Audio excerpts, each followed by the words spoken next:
Congress party का manifesto inaugurate करने आए हैं।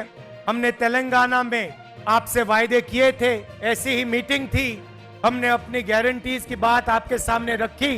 वही काम हम नेशनल लेवल के लिए आज कर रहे हैं। जब हमने आपको गारंटीज दी थी, उन्हें हमने कांग्रेस पार्टी की गारंटी जरूर कहा था, मगर सचमुच में वो आपकी गारंटीज थी, आपकी आवाज थी। మేము ఇక్కడ చెప్పినప్పుడు అది కాంగ్రెస్ పార్టీ గ్యారంటీలు। जब हमने 500 रुपए सिलेंडर की बात की थी, 200 यूनिट मुफ्त बिजली की बात की थी, गृह लक्ष्मी की बात की थी, फ्री बस ट्रैवल की बात की थी, तो वो हमने आपकी आवाज सुनकर गारंटीज निकाली थी। आज हम बात करेंगे कांग्रेस पार्टी के हाल ही में जारी किए गए घोषणा पत्र के बारे में, जिसमें उन्होंने सामाजिक और आर्थिक असमानताओं को दूर करने के लिए कई सुधारों का वादा किया है।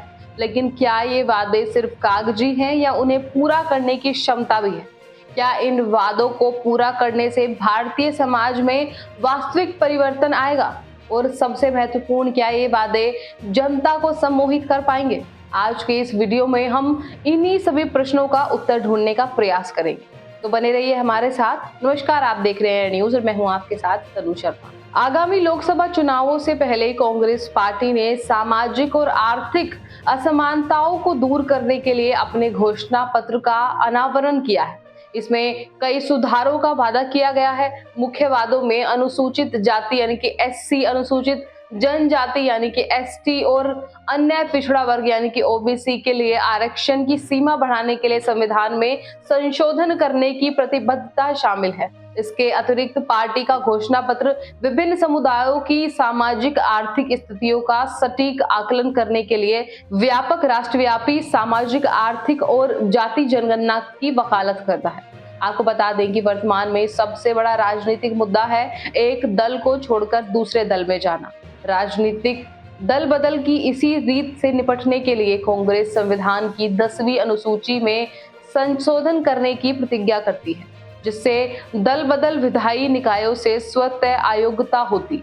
इस कदम का उद्देश्य राजनीतिक जवाबदेही बढ़ाना और अक्सरवादी पार्टी बदलने को कम करता है। अगर बात करें अल्पसंख्यकों के आर्थिक सशक्तिकरण की, तो पार्टी का विशेष फोकस इसी को रेखांकित करता है, जिसमें बैंकिंग सेवाएं और शिक्षा, स्वास्थ्य देखभाल, रोजगार और सांस्कृतिक गतिविधियों में अवसरों तक उचित पहुंच का वादा किया गया है। इसमें सभी नागरिकों, अल्पसंख्यकों सहित के लिए व्यक्तिगत मामलों जैसे पोशाक, भोजन, भाषा और व्यक्तिगत कानूनों में पसंद की स्वतंत्रता सुनिश्चित करने पर जोर दिया गया है। इस दौर का सबसे बड़ा और प्रभावी मुद्दा है बेरोजगारी, और इसी रोजगार की कमी को दूर करने और हाशिए के समुदायों के उत्थान के लिए कांग्रेस सभी जातियों और समुदायों में आर्थिक रूप से कमजोर वर्गों यानी कि ईडब्ल्यूए के लिए 10% आरक्षण लागू करने का संकल्प करती है। पार्टी 1 साल के भीतर एससी, एसटी और ओबीसी के लिए आरक्षित सरकारी पदों में बैकलॉग रिक्तियों को भरने के लिए प्रतिबद्ध है। साथ ही निजी शिक्षण संस्थानों में आरक्षण शुरू करने के लिए कानून बनाने के लिए भी प्रतिबद्ध है।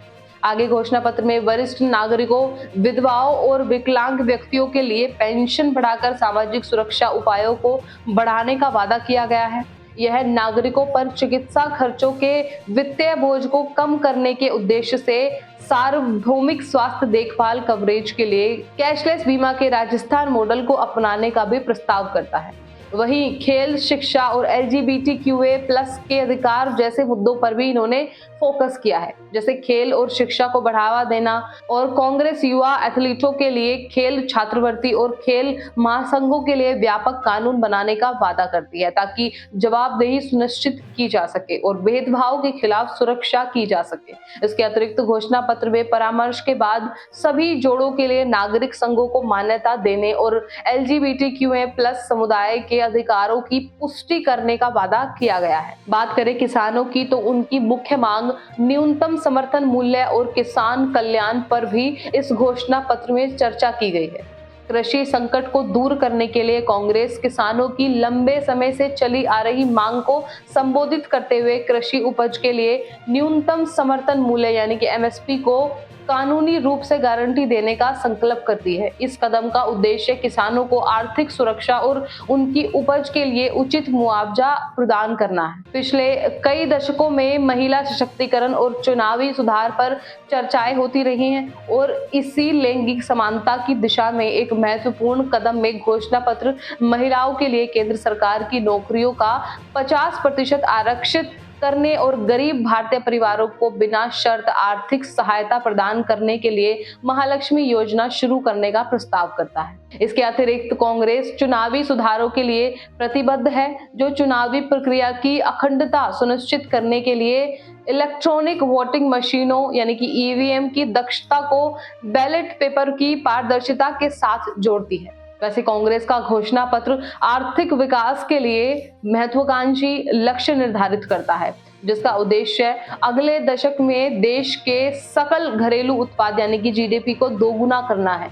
इसमें माल और सेवा कर, जीएसटी शासन में सुधार करने और युवा स्नातकों के लिए अप्रेंटिसशिप के अधिकार की गारंटी देने की भी योजना है। विदेश नीति के मोर्चे पर कांग्रेस चीन के साथ सीमा विवादों को दूर करने, मालदीव और म्यांमार जैसे पड़ोसी देशों के साथ संबंध बहाल करने और पाकिस्तान के साथ आतंकवाद विरोधी प्रयासों में शामिल होने का वादा करती है। वही गलत सूचना और प्रेस की स्वतंत्रता के लिए फर्जी खबरों और पेड न्यूज के खतरे को दूर करने के लिए कांग्रेस गलत सूचना से प्रभावी ढंग से निपटने के लिए भारतीय प्रेस परिषद को सशक्त बनाने का वादा करती है। यह कदम मीडिया परिदृश्य में प्रेस की स्वतंत्रता को बनाए रखने और विघटन का मुकाबला करने के लिए पार्टी की प्रतिबद्धता को रेखांकित करता है। इस तरह कांग्रेस का घोषणा पत्र शासन के लिए एक व्यापक दृष्टिकोण प्रस्तुत करता है, जिसमें सामाजिक न्याय, आर्थिक विकास, अल्पसंख्यक अधिकार और विदेश नीति अन्य प्रमुख क्षेत्रों के बीच शामिल है।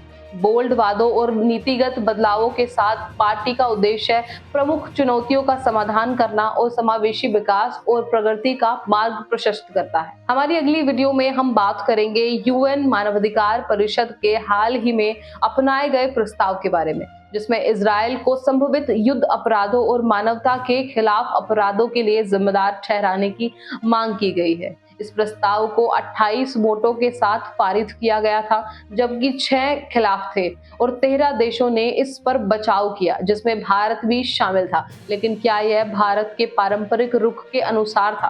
क्या इसका मतलब यह है कि भारत अब अपनी विदेश नीति में बदलाव कर रहा है? और क्या इसका असर भारत और इजराइल के बीच संबंधों पर पहुंचेगा? फिलहाल इस रिपोर्ट में बस इतना ही।